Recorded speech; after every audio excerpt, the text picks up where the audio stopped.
நம்ம சேனலை பார்க்க வரைக்கும் நண்பர்களே, சிவாஜ் சாருடைய நடிப்பை பற்றியும் சரி, அவருடைய வசன உச்சரிப்பை பற்றியும் சரி, அவருடைய கம்பீரத்தை பற்றியும் சரி, இப்படி ஒவ்வொரு விஷயங்களையுமே இன்ச் பை இன்ச்சாக நம்ம கவனிச்சா கூட, அதை வச்சு தனித்தனியாக ஒரு வீடியோ வந்து போடலாம். தனித்தனியாக ஒவ்வொரு படத்தில் அவர் பண்ணியிருக்கக்கூடிய விஷயங்களை வச்சு கூட நம்ம வந்து மக்களுக்கு தெரிவிக்கலாம். அப்படி நான் இன்னைக்கு வந்து இந்த ஒரு வீடியோவில் எந்த ஒரு டாப்பிக்கை பற்றி பேச போகிறேன் அப்படின்னா, சிவாஜ் சாருடைய கம்பீரத்தை பற்றி தான் பேச போகிறேன். அதுக்கு ஒரு படத்தை எக்ஸாம்பிளாக வச்சு அந்த படத்துல சிவாஜியோட நடிப்ப அப்படியே உங்கட்ட சொல்லி, அந்த கம்பீரம் எப்படி இருக்கு அப்படிங்கிறத வந்து உங்கட்ட நான் பேச போறேன். ஸோ எல்லாருமே ஸ்கிப் பண்ணாம கடைசி வரைக்கும் பாருங்க. ரொம்பவே இன்ட்ரெஸ்ட்டா இருக்கும். சரி வாங்க பார்க்கலாம்.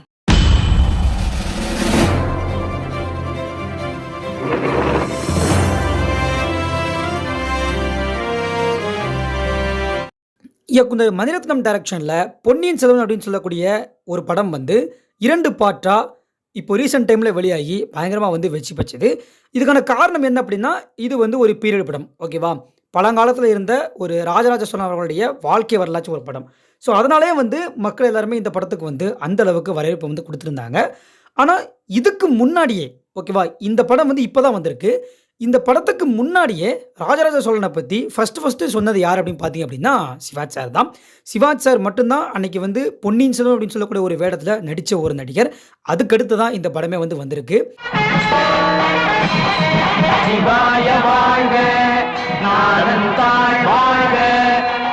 ஏன் அப்படி சொல்றேன் அப்படின்னா, இன்னைக்கு இருக்கக்கூடிய காலகட்டத்தில வந்து கையில பணம் இருக்கிறவங்கலாம் பார்த்தீங்க அப்படின்னா, படம் வந்து எடுக்குறாங்க. ஆனா அன்னைக்கு வந்து அப்படி கிடையாது. ஒரு அரசர பத்தியோ, ஒரு கடவுள பத்தியே பேசப் போறோம், ஒரு படத்துல சொல்லப் போறோம் அப்படின்னா, அதுக்கு ஏத்த ஒரு நடிகர வச்சு தான் நடிக்க வைப்பாங்க. அப்படி இருந்தா மட்டும் தான் அது வந்து பயங்கரமான சர்ச்சைக்கு வந்து உள்ளாகாது.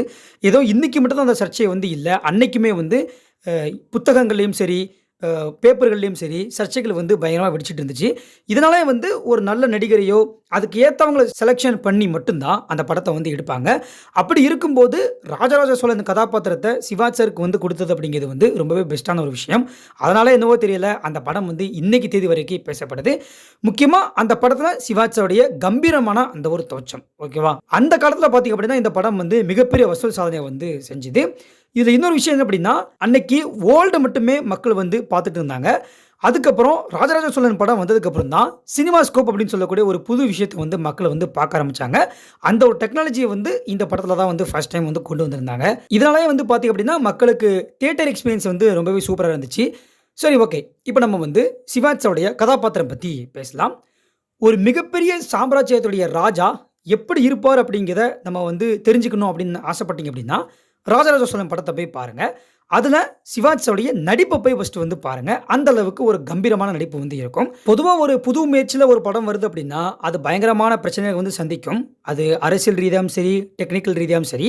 அப்படி இருக்கும்போது இந்த படமும் அன்னைக்கு தேதியில பார்த்தீங்க அப்படின்னா, வெளியாகும்போது தமிழ்ல ஒரு பெரிய பிரச்சனை வந்து சந்திச்சிருக்கு. அதுக்கப்புறம் பார்த்தீங்க அப்படின்னா, அந்த பிரச்சனைய விட்டு வெளிய வந்து வந்துருச்சு. ராஜராஜ சோழன் திரைப்படத்துல வந்து பார்த்தீங்க அப்படின்னா, அந்த அளவுக்கு போர்க்காட்சிகள் வந்து இருக்காது.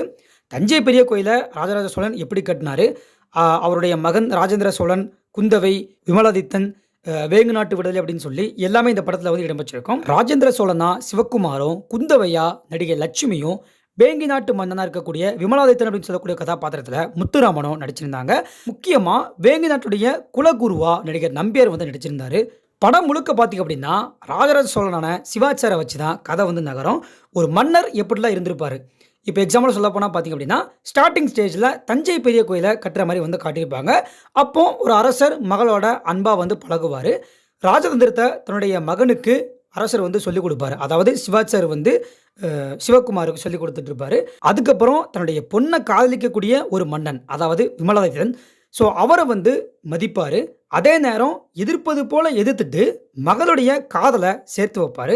இப்படி அது வந்து ஒரே ஒரு கதாபாத்திரம் தான். அதாவது ராஜராஜ சோழன் அப்படின்னு சொல்லக்கூடிய ஒரு அரசர் கதாபாத்திரம் தான். அந்த கதாபாத்திரத்துக்குள்ள பல வகையான முகங்கள வந்து சிவாஜி சார் வித்தியாசப்படுத்தி காட்டியிருந்தது தான் இங்க வந்து ஹைலைட்டான ஒரு விஷயம். அதுக்கப்புறம் வேங்கி நாட்டு குலகுருவா வரக்கூடிய பாலதேவர் யாருக்குமே தெரியாதது மாரி ராஜராஜ சோழன் கூட பழகி அவருடைய அரசவையில வந்து இருக்கிறாரு. ராஜராஜ சோழனும் பார்த்தீங்க அப்படின்னா, இவருக்கு தான் முக்கியத்துவம் வந்து குடுக்குறாரு. இந்த ஒரு விஷயத்த பார்க்கக்கூடிய ராஜேந்திர சோழனுக்கும், குந்தவைக்கும் இது வந்து பிடிக்கல. அதனால அப்பா ராஜராஜ சோழன் மேல வெறுப்ப வந்து ஏற்படுத்துறாங்க. ஒரு கட்டத்தில பாலதேவர் சொல்றத மட்டுமே ராஜராஜ சோழன் வந்து பண்ணிக்கிட்டே வந்து இருக்கிறாரு. இதனால அவருடைய ராஜ்யமே பறிபோகுது. அந்த அளவுக்கு பாலதேவர் பல சூழ்ச்சிகள பண்ணியிருப்பாரு. கடைசில பார்த்தீங்க அப்படின்னா, ஒரு ஒற்றர் பாலதேவருடைய அரசவையிலிருந்து வருவாரு. அந்த ஒற்றன்ட்ட எல்லா விஷயத்தையுமே பாலதேவர் அப்படியே உடைச்சிருவாரு. கடைசில அந்த ஒற்றன் யாருன்னு பார்த்தீங்க அப்படின்னா, அவரு தான் ராஜராஜ சோழன். கிட்டத்தட்ட பார்த்தீங்க அப்படின்னா, இந்த பாலதேவருடைய சூழ்ச்சி எப்படி இருக்கு அப்படிங்கிறத பார்க்கறதுக்காக தான் ராஜராஜ சோழன் தன்னுடைய அரசவையிலேயே அவர வந்து வச்சிருப்பாரு. அதுக்கப்புறம் பார்த்தீங்க அப்படின்னா, இந்த பாலதேவருக்கே தெரியாம அவருக்குள்ள ஒரு பெண்ண வந்து ஒற்றனா வச்சிருப்பாரு. அதுக்கப்புறம் கிளைமாக்ஸ்ல வந்து பார்த்தீங்க அப்படின்னா, இந்த பாலதேவனுக்கே ஒரு ஒற்றனா போயி உண்மை எல்லாத்தையுமே வந்து தெரிஞ்சுப்பாரு. இப்படி பல சுவாரஸ்யமான சீன்ஸ் வந்து இந்த படத்துல வந்து இருக்கும். இந்த படத்துல வந்து சிவாஜ் சார பார்க்காம ராஜராஜ சோழனா பார்த்தீங்க அப்படின்னா, பயங்கரமா இந்த படம் வந்து உங்களுக்கு வந்து பிடிக்கும். ஃபர்ஸ்ட் ஆஃப் ஆல் நீங்க வந்து ராஜராஜ சோழனா தான் பார்க்கவும் செய்வீங்க. ஏன்னா, அந்த அளவுக்கு நடிப்பு வந்து இருக்குது. ஆயுதம் இல்லாம ஒரு நாட்ட மன்னன் வந்து எப்படி தன்னுடைய திறமையால வழிநடத்தினார் அப்படிங்கிறத இந்த ஒரு படத்து மூலமா நம்ம வந்து தெரிஞ்சுக்கலாம். இந்த ஒரு படம் வெளியாகி நேத்தோட பார்த்தீங்க அப்படின்னா, கிட்டத்தட்ட 51 ஆண்டுகள வந்து நிறைவு செய்யுது. ஸோ, அதுக்கான சிறப்பு வீடியோவாவும் நம்ம இத வச்சுக்கலாம். At the same time Shivaji சாரோட நடிப்ப பற்றியும், கம்பீரத்த பற்றியும் பேசுறதுக்காக தான் இந்த ஒரு வீடியோ வந்து நான் வந்து மேக் பண்ணியிருக்கேன். ஸோ, இந்த ஒரு படத்த பார்த்து சிவாஜி சாருடைய கம்பீரத்த பத்தி நீங்க என்ன நினைக்கிறீங்க அப்படிங்கிறத வந்து கமெண்ட் செக்ஷன்ல கமெண்ட் பண்ணுங்க. அது மட்டும் இல்லாம இந்த ஒரு வீடியோவ நிறைய பேருக்கு ஷேர் பண்ணுங்க, லைக் பண்ணுங்க. அடுத்த வீடியோவில் சந்திக்கின்றேன். நன்றி.